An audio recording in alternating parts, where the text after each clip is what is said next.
New York, the city of dreams, of towering skyscrapers, cocktail parties, and people constantly curating the image they want the world to see. Amidst all that, a young woman appears stone-faced, dressed in designer fashion, radiating the kind of confidence that suggests money has never been a concern. She stayed at five-star hotels, dined at upscale restaurants, traveled in private cars, and mingled with the elite, socialites, artists, entrepreneurs. Everyone thought she was a German heiress, the daughter of old money, backed by a multi-million-dollar trust fund. She called herself Anna Delvey, but in reality, her name was Anna Sorokin. She didn't come from a wealthy family. She had no trust fund, no elite art foundation, and no intention of repaying the hundreds of thousands of dollars she spent. So why did people believe her? Why did luxury hotels give her suites without a credit card? Why did friends cover bills in the tens of thousands without questioning a thing? And more importantly, how can someone build an entirely new identity simply by acting like it's already real? In this video, we're stepping into the mind of a master manipulator, someone who conned an entire city not with force,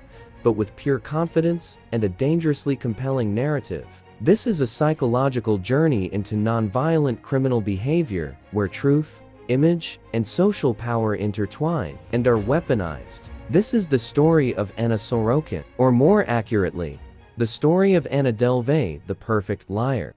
Anna Sorokin was born in 1991 in Russia, into a typical middle-class family. At age 16, she and her family moved to Germany, but by the time she arrived in New York in 2013, Anna had shed her Russian identity. She became Anna Delvey. No one checked her passport. No one questioned why she didn't have a permanent address. And no one looked too closely into the so-called Delvey Foundation, a multi-million-dollar arts fund Anna had entirely fabricated. The plan? To open an exclusive art space that would include a restaurant, gallery, and members-only lounge for New York's ultra-wealthy. She stayed in luxury hotels, rode in private cars, dined at upscale restaurants, and floated effortlessly between fashion weeks and gallery openings. All of it, she claimed, were operational expenses for the foundation. She dressed the part, acted the part, and always appeared to be caught up in urgent meetings with bankers, lawyers, and investors that didn't actually exist.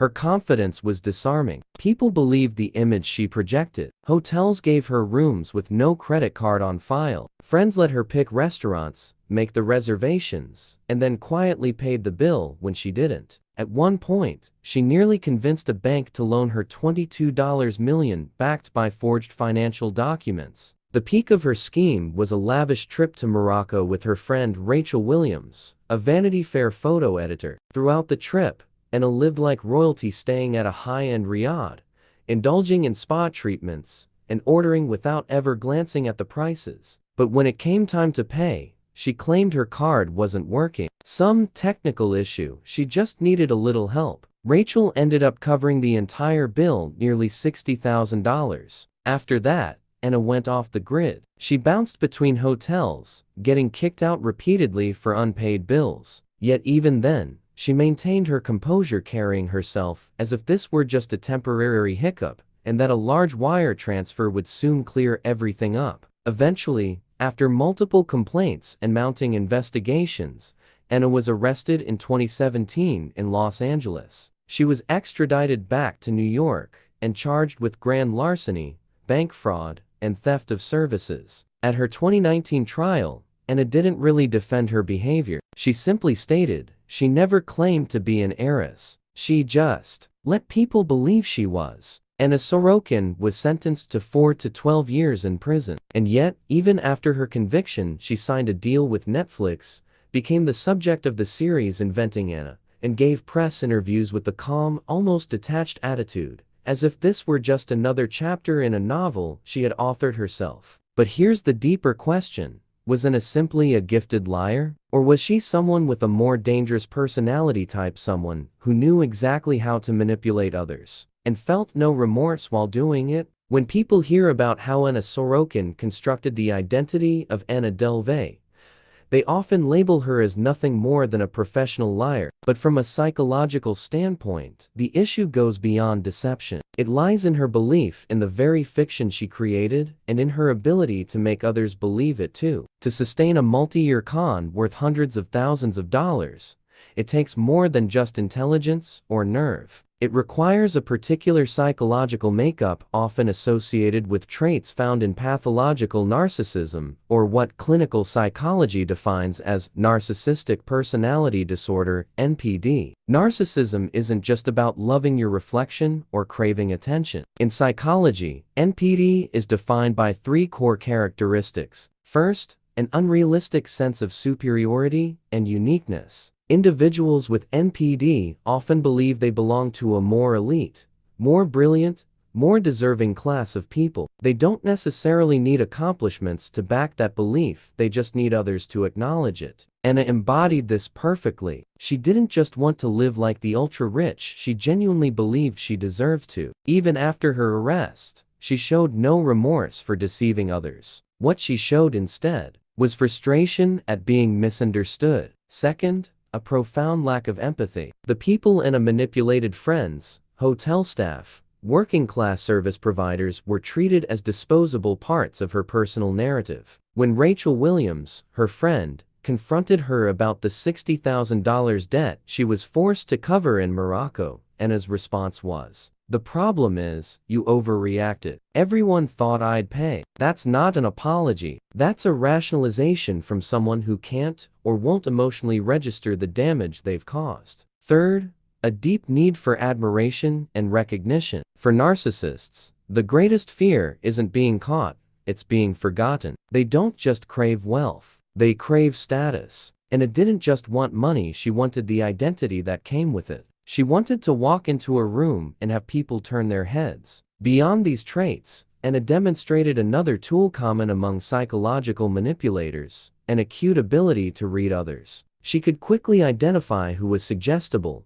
who craved validation, and who would say yes to a confident young woman dressed in designer clothes claiming to be an heiress. This is what we call selective social manipulation: no threats, no violence, just a well-planted illusion and the willingness of others to fill in the gaps with belief. This technique becomes even more powerful when paired with a tactic known in psychology as gaslighting, undermining someone's sense of reality. When people began to doubt Anna, she didn't lash out. Instead, she would calmly say something like, "They're just not used to people like us. They don't understand." A soft line, but enough to make others question themselves, to wonder if they were the ones missing something. Another key feature in high-level manipulators is rationalization, a mental defense mechanism that allows someone to justify harmful actions as necessary or deserved. Anna never admitted she did anything wrong. In her mind, everything that happened was just part of trying to get what she believed she was entitled to. Even after her conviction, she spoke about the experience as if the public had simply misinterpreted her story, as if the verdict was part of a misunderstood performance. No shame, no genuine emotional response. That's a sign of what we call a disconnect between behavior and internal morality, hallmark of successful manipulators. They don't feel remorse because, internally, they don't believe they did anything wrong. So if you've ever asked, how could so many smart people be fooled by a woman who had nothing but her words? The answer isn't just charm or deception. The answer lies in psychology. In certain disordered personalities, the ability to build an illusion isn't about survival, it's about becoming the center of the illusion itself. When we look back at the story of Anna Delvey, one simple question tends to come up: why did so many people believe her? These weren't unintelligent people. Many of them were finance professionals, journalists, attorneys, hotel executives, creatives, people used to high-stakes environments. They weren't gullible, they were just drawn in. The answer lies in a series of well-documented social and psychological mechanisms, cognitive patterns, that all of us, as human beings, are vulnerable to. What happened didn't occur because these individuals were uninformed, but because the human brain is wired to follow certain mental shortcuts, and people like Anna know exactly how to exploit them. First, the halo effect. When someone appears confident, well-dressed, and fluent in the language of wealth, we tend to assume they're also trustworthy, intelligent, and successful. A young woman walks into a luxury hotel, speaks smoothly, drops the name of a German investment firm, and behaves like she belongs in a world of privilege that alone is often enough to shut down scrutiny. Second, social proof. When others believe in someone, we're more inclined to follow suit. If she's pictured with designers, invited to Fashion Week, surrounded by artists and high-profile figures, our brain registers, she must be legitimate. Crowds can't be wrong, right? And if everyone else believes in her, what harm is there in believing too? Third, authority bias. We tend to trust people who act like they're in control. Anna didn't ask, she demanded. She didn't explain, she directed. And because she carried herself like someone important, people assumed she must be. After all, only someone with real status would have the confidence to behave like that, right? Another critical factor, the silence of others. In social psychology, this is known as pluralistic ignorance, a situation where everyone privately harbors doubt, but no one speaks up, so each person assumes they're the only one questioning what's happening. When no one calls it out, someone like Anna is free to continue her performance without interruption. And finally, we can't ignore the seductive pull of the high society fantasy. New York is a city built on reputation, wealth, and illusion. When a young woman claims she's creating a $60 million art foundation, people want to believe it not just because they trust her, but because they want to be part of the world she's describing. They don't just believe in her, they believe in the possibility of her story being real. And when you want something to be true, it becomes much easier to overlook the red flags. You begin to rationalize them. You believe not because you've been deceived, but because you've convinced yourself before anyone else had to. When we examine the full scope of Anna Sorokin's behavior, or Anna Delvey,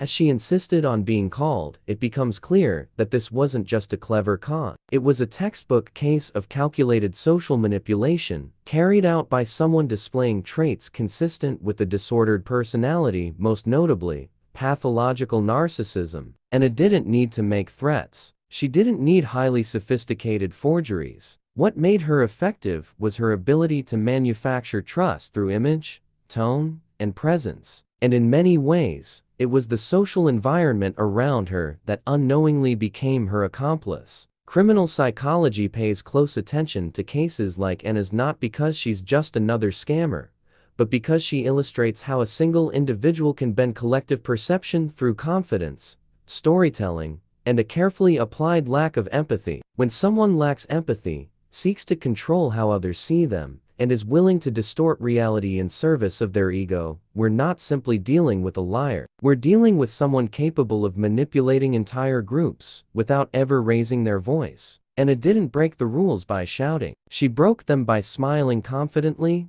gracefully, and quietly. And that's what makes individuals like her so dangerous. They don't push you off the edge. They make you walk there yourself, smiling all the way, because you believe you're being welcomed into something exclusive. And perhaps the most unsettling part, it's not that Anna deceived people, it's that so many wanted to believe her from the very beginning. After hearing Anna Delvey's story, how do you feel? Angry? Fascinated? Or maybe just curious, wondering how someone could walk into the world of the ultra-rich without anyone questioning a thing? I'm not here to deliver a moral verdict. I'm not saying she was right or wrong, that's what the legal system is for. What I'm asking is this: why is it that we, with all our reasoning, experience, and skepticism, can still be so easily convinced, simply by a story well told, and an image carefully constructed? And beyond that, have you ever met someone in your own life that you trusted completely, only to later realize they were never who you thought they were? If this video sparked any thoughts about Anna,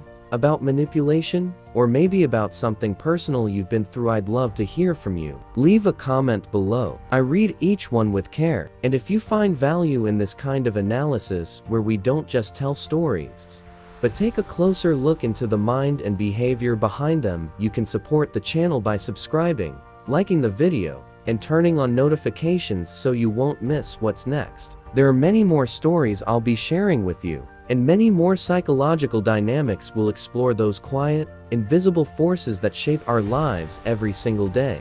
See you in the next episode.